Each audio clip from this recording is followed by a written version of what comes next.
Hi y'all, it's like garden soup out here. We've had so much rain the past week after getting such little rain in July that the garden is wet and there's a huge disease problem. So as part of this huge disease problem, because this year has been so humid, we have awful humidity problems anyway here in Ohio. I think it's the corn sweat. Look it up if you've never heard of corn sweat. And there's been a lot of disease this year, so I'm going to be removing some stuff this fall, and I'm actually going to start over the next week when some temperatures hopefully dip. Fall is my favorite season. I know a lot of people maybe love spring or summer. I hate summer. When the humidity disappears as we head into fall, that is my favorite. So there's some things I'm going to be removing because they have just performed really terribly. This was supposed to be a really good gardening year for me, and I was really excited about how the plants were going to perform because most of them were in their third year, and some of them just did not meet me at those expectations. So over the next few weeks, I'm going to be removing stuff, adding it to the burn pile, some because they just don't look great, and some because performance has been terrible, and some because fungus issues that is going to be a recurring problem in my humid area that I don't want to continuously proliferate. That being said, I think I have a fungus issue in this entire garden. So when fall rolls around and after we have our first frosts, I'm hoping we have some days that aren't horribly too cold, and I'm going to get out here and like bulk spray this with fungicide, I think, to kill some things over winter. And then I'm probably going to do it again in the spring before things wake up, because this year has really shown me that, I mean, I even have garden sage that is dying because of fungus apparently in the garden. So let's take a look at some of the things I'm going to be removing. I might not go over everything in this video, but I am going to start a list on my plant library of things I'm going to be removing. That way you can take a look at them as well. So the first one's going to be this blue arrow juniper. As much as I love it, the color, this is how it's performing for me in my garden. It got a lot of brown on it over this past winter from the wind. And if it's going to do this every year, this has been here for several years now, at least 2 years. I don't want this at the very beginning of my garden. So instead, I think I'm going to remove it and plant a one of those new hydrangeas, Dreamscape by first edition Shrubs and Trees right here on the corner. That'll be nice and pink and pretty. I'm going to be removing some roses from my garden that have horrible black spot and have persistently had horrible black spot. One is Reminiscent Coral. This is one left of a group of 3 because the first one completely died, and then we had a second one that was looking terrible this year and died to the ground. And it gets really, really bad black spot. And it's been in my garden 3 years, and you can see it has very few good looking leaves. Despite spraying with fungicide earlier in the season, I did not keep on top of it like I should have, but it was just so hot and so humid that it was difficult to get out here, even in the evenings after the sun would go down, to spray. As we go down here, there's also honey apricot that I'm also removing. That's a group of 3, and they look horrific. Got some pokeweed I need to remove. But those need to come out too. They have not performed great for me the past couple years, and they also are one that gets really bad black spot. And not all roses perform the same. This is Olivia Rose Austin, and you can see while it does have some maybe disease problems at the bottom of it down there, the foliage overall looks really good, and these have gotten all the same treatments this season. When I do one thing to one rose, I do it to all of them, and the foliage on it is performed much better. So although I love roses, and this one came from Heirloom Roses, I planted it last spring, I think, and it's budded up. I need to come through and fertilize my roses, by the way, one last time, or one last good time as we head into fall. It looks pretty good overall. So I'm getting rid of those that seem to have persistent disease issues despite treatments, because I just don't want to have to take care of them. The weeds over here are awful. The crabgrass this year started out controllable, and for some reason it just got out of control really quickly. So that's something I've also got to take care of. We have just had so much rain and the humidity right now. It is so muggy outside. As long as the sun's out, it's not terrible. It's still like you can sit here and sweat in the shade, but as long as the sun stays behind the cloud, it's not too bad. But the sun comes out, it's rough. So I've not been able to get a whole lot outside except really late in the evening to do some weeding, which has led to the garden looking more rough than I wanted it to this year. These chartreuse on the loose catmints I may leave this fall and come up with some way to replace them with something else in the spring. I'm just not liking the way that they are also getting a fungus every year that I've had them in the garden. They probably deserve more cutback 2 to 3 times a year and they wouldn't look so bad. But even after my cutback this year, they did not recover very well. You can see, despite the cutback, they started getting diseased almost immediately again, really quickly. So I'm going to start planting and trying to find some things that are more disease resistant. We've got some phlox in here, tall garden phlox, that I'm also going to be removing. I was excited that these would perform well when I planted them I guess it was spring 2024, but they look horrific. And so I'm going to be removing those as well and replacing them with something. I'm not quite sure yet, but we'll figure it out.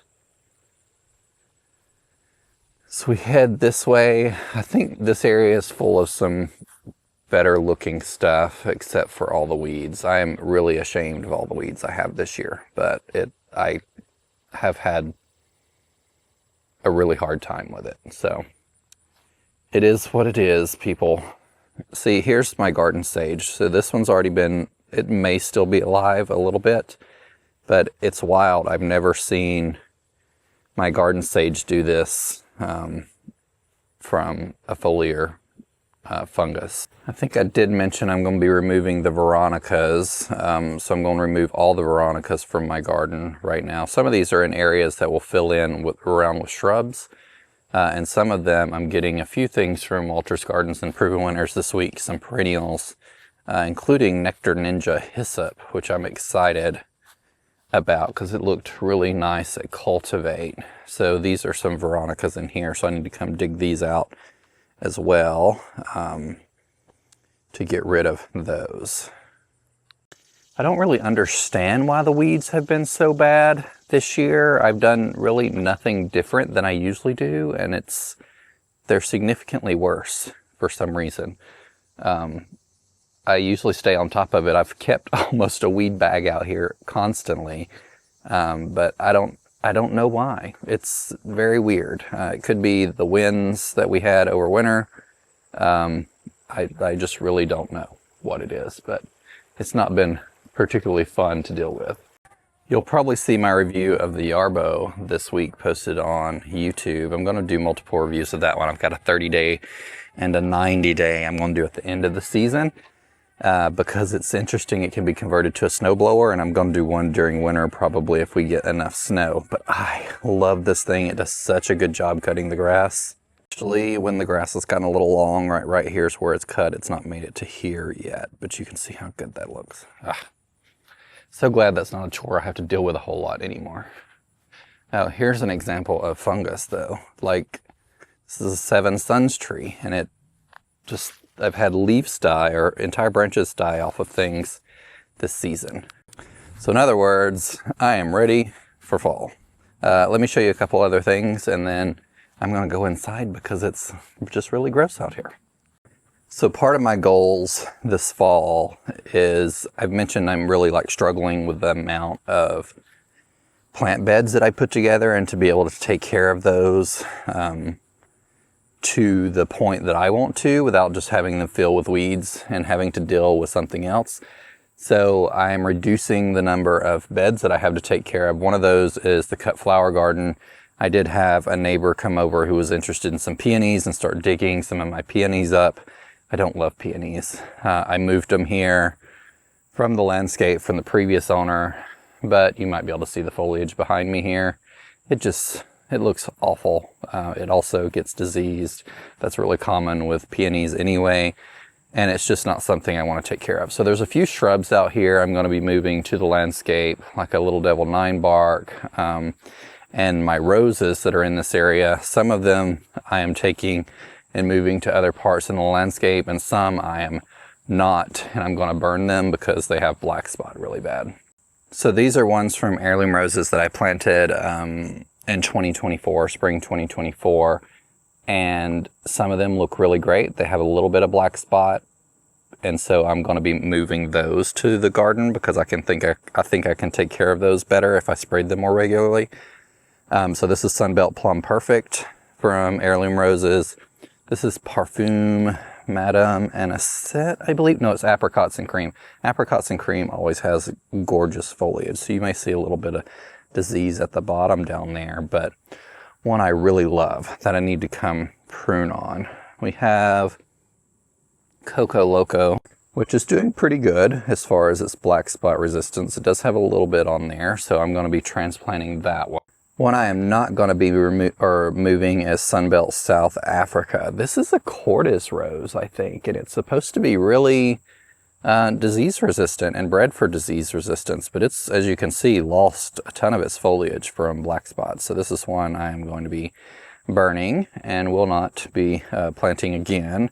So it'll be removed from my list. And then we have All Dressed Up, which has also performed really bad for me. So those two I will not be transitioning to the garden because they have not kept up with what I expected of their disease resistance. Something I'm also considering removing is my rose wall. I know I was really excited about this project a few years ago, but it's something I just have not been able to get to take care of. And I just came out here and pulled all of these weeds. It was completely covered with crabgrass, which took me an evening and like an hour to deal with. And so eliminating extra beds that aren't really something that I can like take care of regularly is the goal. And so this catmint down here, I'm going to cut back and divide and move to the Incredible Stormproof hydrangea hedge to fill the other side. And then we have all the roses. I may leave the roses here for a season and just kind of put grass around it or reseed this with grass. I got a few shrubs I need to move out, like this down here. This is a Weigela Midnight Sun, and then I have a Spring Sizzle hydrangea on the end, but I've got to get some things easier to take care of in the garden. You can see I wasn't able to get over here, and we have Morning Glory that grew up all in the roses. Their performance has been pretty good though. These die back to the ground every winter, and which has been discouraging, but they got pretty tall this year. But I have not had time to come out here and tie them up like I should, so they're probably not blooming to their full potential. Just one of those things. And Japanese beetles this year have been worse than I've ever seen them on this property. So sometimes our eyes are bigger than what we can actually take care of, and I put out and had lots of plans for this space, and in this season of life, I have not been able to take care of it to my standards, and so I need to reduce the amount of things I have to do, or everything's going to just look bad. So got to focus on what I can with the time that I have, and this particular season has been really tough to deal with from a garden perspective. So just what's going on here at the garden. I hope your garden is going a little better than mine. It still looks beautiful. We still got some pretty stuff back here, but my entire function as a gardener is curating things that perform well and require the least maintenance as possible. And there have been some things that, maybe they're supposed to perform great, but at my specific property where it's extremely exposed in the country to both bugs, wind, and the elements, aren't performing like I expected them to. So it happens. That's part of gardening. But we'll find things to replace them with eventually. And I'll slowly pull out the things that aren't doing so well and hopefully find ones that'll perform a little better. Thank y'all for joining me for this little video. I have started posting, if you've not noticed, my Instagram content to YouTube. I found method that would allow me to do that easily directly from Instagram. So I am posting that here as well. So I hope you've been enjoying that. I've not been creating as many YouTube videos because I just have a hard time juggling everything right now. But thank y'all for joining me, and remember, be a light. Take care. Bye.